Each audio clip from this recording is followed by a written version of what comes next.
clocher-façade de l'église n'a pas été construit pour des raisons militaires. À cet effet, ce furent plutôt les falaises et les vallées de ce lieu qui aidèrent les chrétiens à s'emparer du château Saint-Martin.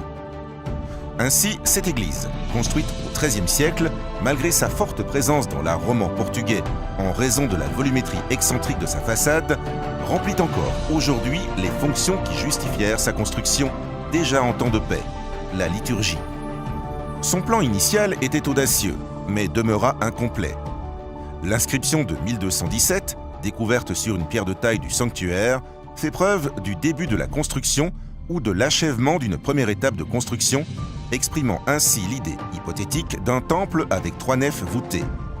Un arc triomphal en lancette, surmonté d'un oculus encadré, se dresse devant le sanctuaire.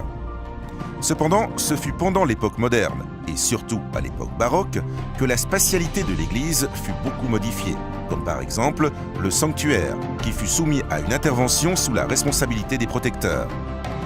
Il faut encore mentionner les peintures de l'atelier des maîtres de Ferrerim, vers 1530, le travail du retable principal en bois sculpté de style national, 1683-1750, et le plafond à thème hagiographique.